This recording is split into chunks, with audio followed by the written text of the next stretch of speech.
коменданттардын дагы иштери ушул Бишкектеги комендант уюштурган иштеринде аткарылмакчы. Ошондуктан бул ошол аймактага киргизилген коменданттык болсо өзгөчө абал киргизилген аймактардагы 3 аймактын тең иштөө шарттары баягы эрежелери бирдей болмокчу. Ошон үчүн азыр комендант айтып берсе. Рахмат. Урматтуу жарандар, өзгөчө абалы киргизилгенден тартып шаардын өнүмдүк жосуна бир катар чектөөлөр киргизилет. Бардык оюн жол жайларынын соода сатык комплекстеринин ишине чектөө киргизилет. Азык-түлүк саткан дүкөндөр жана дарыканалар башкасы. Жарандардын көчөдө жүрүүсүнө чектөөлөр киргизилет. Тагыраак айтканда, саат 20:00-дөн 17:00-гө чейин көчөдө жүрүүгө тыюу салынат. Эртеден баштап 21 марттан баштап коомдук транспорт кыймылы жана такси кызматтарын тыюу салынат. Бүт таптакыр ошолорду биз эртең токтотобуз. Тыюу салынган учурда көчөдө жүргөн жарандар ички иштер органдарынын тарабынан өздүгүн жана көчөдө жүрүү себебин аныктоо үчүн чектөө убакыты бүткөнгө чейин убактылуу кармоого алынат. Өздүгү аныкталган жарандар камакка алынат жана шаар тургуну эмес болуп чыккан учурда коменданттык аймактан сырткары чыгарылат. Урматтуу жарандар, бүгүнкү күнү кырдаал аябай эле курч болуп атат. Ошон биз баягы ошондой иш-чарага муктажбыз.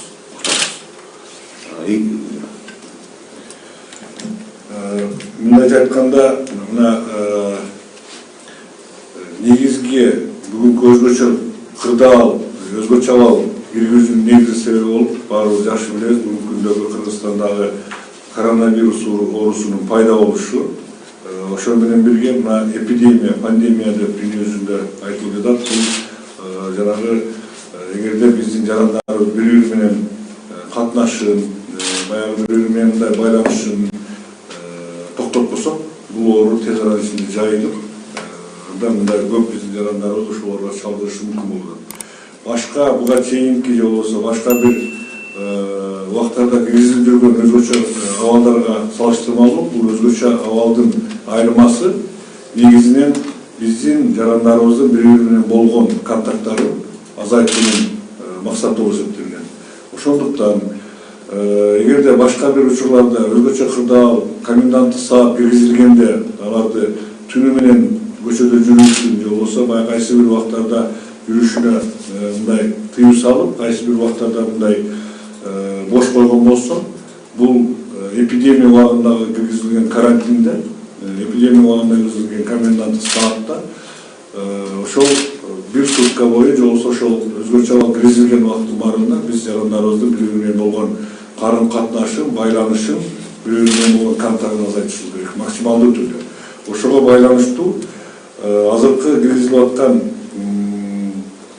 түнкү убактагы, мисалы үчүн саат 8-ден баштап эртең мененки 7-ге чейин такыр көчөдө жүрүүгө өзгөчө аймак киргизилген шаарларда, аймактарда такыр көчөдө жүрүүгө тыюу салынат. Бул биринчиси. Экинчиси, күндүзгү убакта кандай болот? Күндүзгү убакта эртең мененки саат 7-ден баштап кечки саат 8-ге чейин. Эми коменданттык саат же болбосо өзгөчө абал киргизилди, бирок элдин жашоосу уланыш керек. Ошон үчүн кээ бир шарттарда бул жерде кээ бир маселелерди биз уруксат берүү жолу менен чечишибиз керек. Мисалы үчүн жөнөкөй жарандардын көчөдө жүрүшү. Жөнөкөй жарандар эртең мененки 8-ден эртең мененки саат 8-ден 7-ден баштап кечки саат 20:00-га чейин 3 мындай себеп менен көчөгө чыгууга акылуу болот. Бул биринчиси азык-түлүк сатып алуу үчүн же болбосо ошол азык-түлүк алуу үчүн магазиндерге барууга мүмкүнчүлүк болот. Экинчиси аптекага барууга, дары-дармек алуу үчүн, эгер керек болуп калса. Үчүнчүсү врачтарга көрүнүү үчүн барууга. Анан кээ бир мамлекеттик органдардын кызматкерлери үчүн атайын пропусктар менен алар ошол күндөрү иш кылып атат.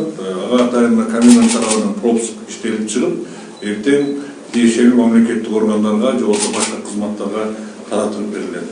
Калган убакта, калган маселе менен биздин жарандарыбызга эртең мененки саат 7-ден баштап кечки саат 8-ге чейин көчөдө жүрүүгө тыюу салынган. Башка маселелер менен.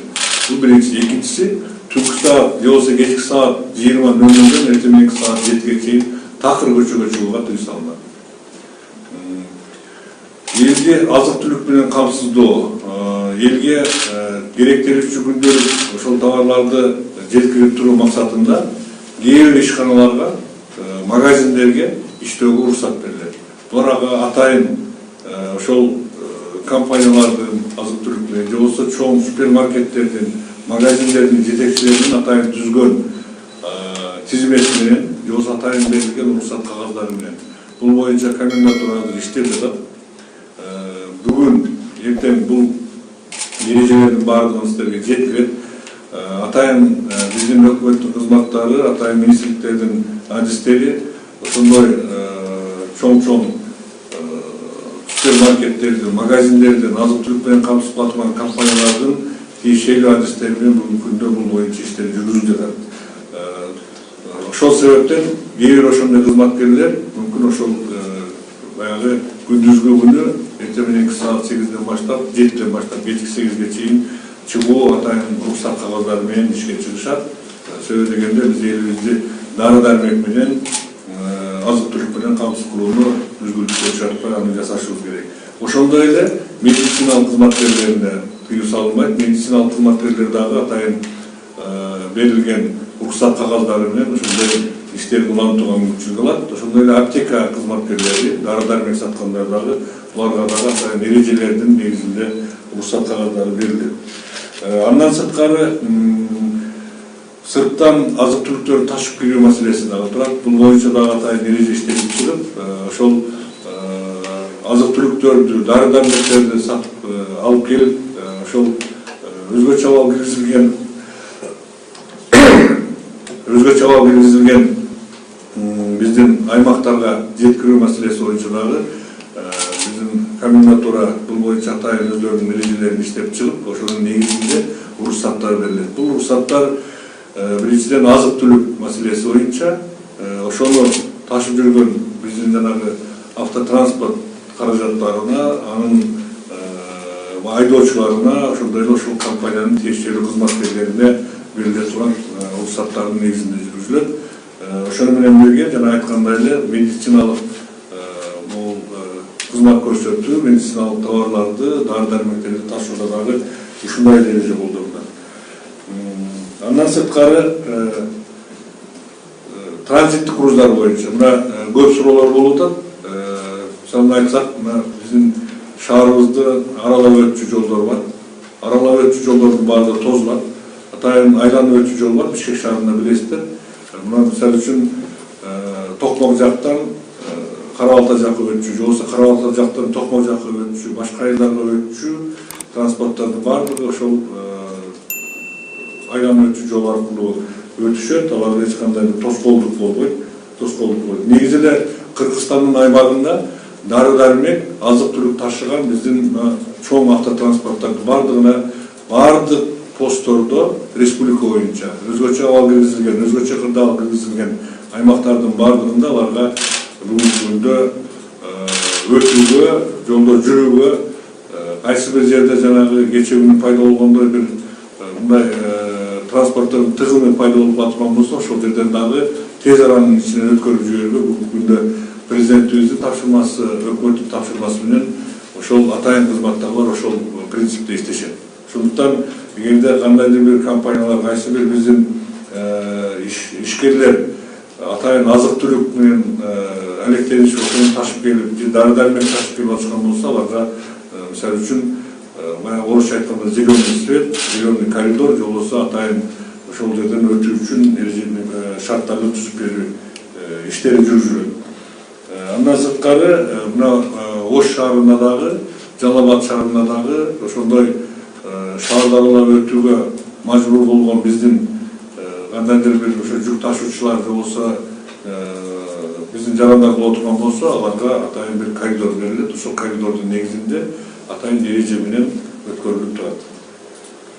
Бул Андан сырткары, жана мен башында айтып кеткен биздин жарандардын сыртка чыгуу, көчөгө чыгуусу ошол өзгөчө абал киргизилген аймактардагы. Жана мен айткан азык-түлүк магазинине, аптекага же болбосо медициналык жанагы мекемеге ырастыра көрүнүүгө гана 3 шарт менен барууга бүгүнкү күндө уруксат берилди деп турабыз. Эгерде кайсы бир жаран аптекага барыш керек болуп калса, мисалы үчүн, ал жаран биз атайын анкетаны бүгүн мына иштеп чыгып азыр таратабыз, иштеп чыгып атышат. Ошол анкетаны өзүнө мындай бир маршруттук кагаз сыяктуу толтуруп алыш керек болот.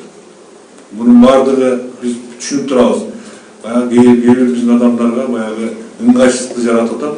Бирок бүгүнкү күндөгү шарт ушул эпидемиянын таралышы, ошону биз колдон келишинче азайтуу максатында ушундай чараларга барууга туура келет. Мен ойлойм биздин жарандарыбыз буга бир түшүнүү менен кабыл алып, түшүнүү менен ушуга макул болушат деп. Баягы маршруттук кагаз же болбосо маршруттук издегенибиздин мааниси мындай болот.